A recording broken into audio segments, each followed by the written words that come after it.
Hello guys, welcome to another video. And in this video I'll be showing you how to clean up your backgrounds and how to add an aesthetic background to your images like this. As you can see, this, or just anything abstract. If this is the first time on my channel, my name is Fred. I'm a retoucher photographer and I have amazing products to help boost your photos and make your photos come out much better. So let's get right into this photo and let's walk through the process together. So first thing I want to do is clean up my backgrounds. So if you're using the newer version of Photoshop, we can make use of the generator fill. But if you're not using the updated version of Photoshop, you can as well just use content aware. But for this, let's begin. So I'm just going to click through the areas that are displaying on the background. Like so. I'm just going to click through and come back and double click. So I'm going to right click and select inverse. So selecting inverse means I'm selecting these areas where I want to be filled up with the white background. So if you're using the older version of Photoshop, you can use content aware fill by just right clicking and using content aware fill. But if you're using the newer versions, you can use generator fill. You don't need to type anything, or you can just put a dot there and press enter or generate, and it's going to load for raw and it's going to clean up your background. So it might take a moment. Alright, it's done cleaning our background. So we want to merge up this layer together by clicking Ctrl Shift E, or just selecting all the layers and merge up. So right here we're going to do a little bit of skin correction. So we're going to duplicate. You can see right here, you can see the leg area and the hand, and this arm as well is a little bit darker. Yeah, so we want to balance it up. So to do that, we just go to this tool here, a quick selection tool, and just select the laps and just like that, and also the hand area. Just a quick color correction. And to do so, we'll go to our adjustment layer and then we'll go to curves. Right here you can see it selected those areas. It's going to affect those areas we selected. So now we're going to take this up a little bit. You can see the brightness coming up like that. Now we're going to go to this panel here and select blue. And then we're going to drag this down from this bottom side. We'll just drag it down just a little bit, and then we'll go to green and also drag this down just like this, and you can see the difference. This is the before and this is the after. This is just a quick color correction. I'm going to do another video of how to correct your images professionally, and I'm going to go into details on that video, right? So for the sake of this video, I'm going to merge up, and then I'll quickly run my frequency separation right here. If you don't have this action panel, you can get it from my store, the link on the description, and just retouch your images like I do.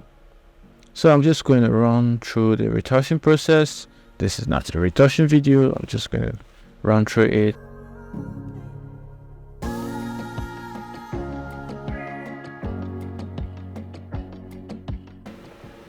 So after doing that, your picture should be looking like this after running your frequency separation and dodge and burn, right? So the next one to fix is the actual background.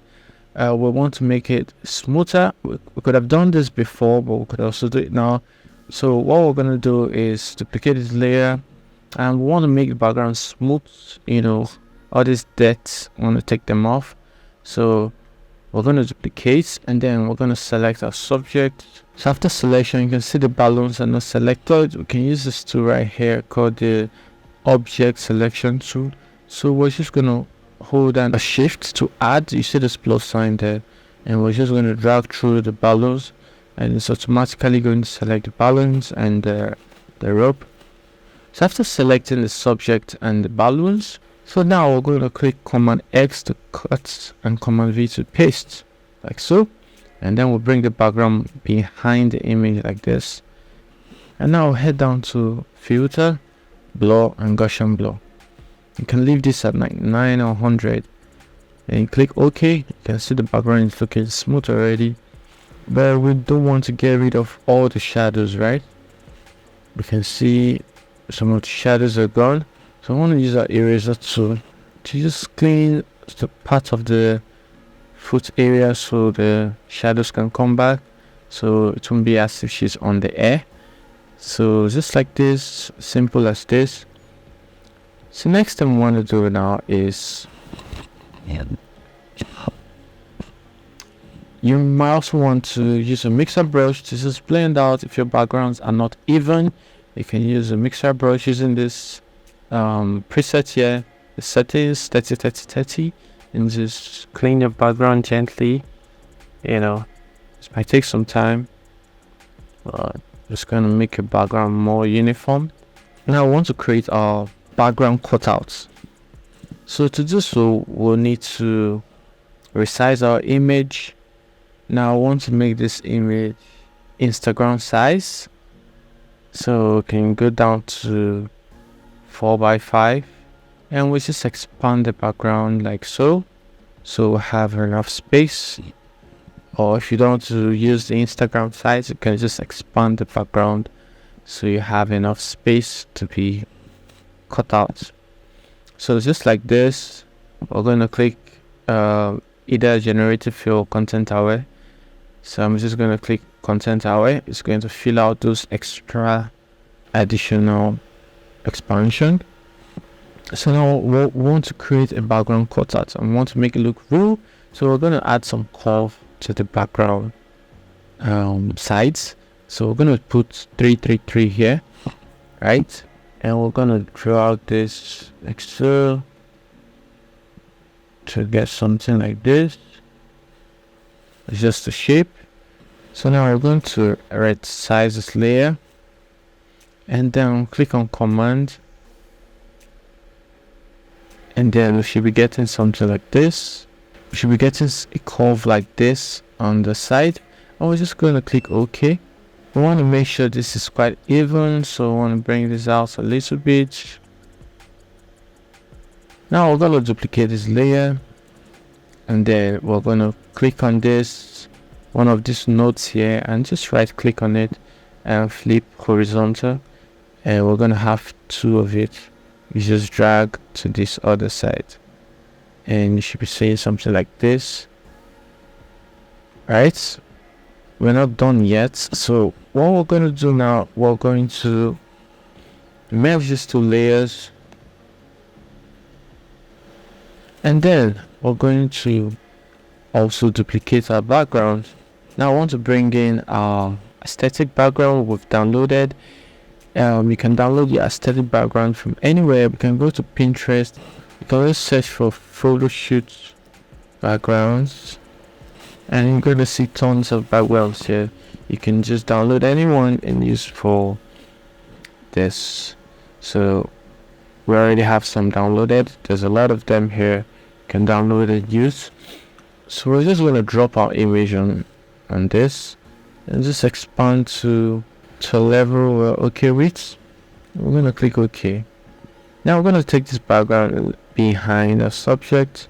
So now we're going to select using a magic wand to just select this shape we created. You can click shift to select more areas, and now we're going to delete this from this image. We're going to delete this selection from this image. I will just click delete and it's gone. Now we can toggle this visibility, and you can see something like this. You can already see the background behind the image. So now I want to fit this in so it will look real and it will look better. So what we're going to do is we're going to reduce our image just a little bit, so it's going to fit in like so. Yeah, I want to do this. But while doing this, you can also extend the fill of the background image. That's if you're using generative fill, you can extend the floor. As you can see, the floor is not very long, so we're gonna extend the flow by just selecting the extra layers and just click generate to fill. Just put a full stop there and press enter, and just like this, now we can merge these two together, right? And now we have an extended flow. Now let's take a look at our image. You can see how it fits in on the floor, right? Now there's still one more thing we need to do. We want to make our backdrop not to just look so light. We're going to double click on the image right here, and this layer style is going to pop up. Now I want to add a kind of embossment on the background, so you can see something like this. You can adjust the depth, the size. Basically just copy the settings here, right? So it will look solid. Yeah, so you can zoom in, you can see the difference of what we just did. And just like this, we'll have our image sitting right on an aesthetic background, like so. You can always adjust the image to fit in the background and the floor, so it looks real and amazing. So thanks for watching. This is how you turn your boring photos, boring backgrounds, to an extra layer of creativity. If you liked the video and you like to decorate your backgrounds like this on your images, kindly give this video a thumbs up, leave a comment, or if you have any question, you can ask in the comment section. And don't forget to visit my store to download presets, actions, and products to help your photography to the next level. I'll see you in the next video.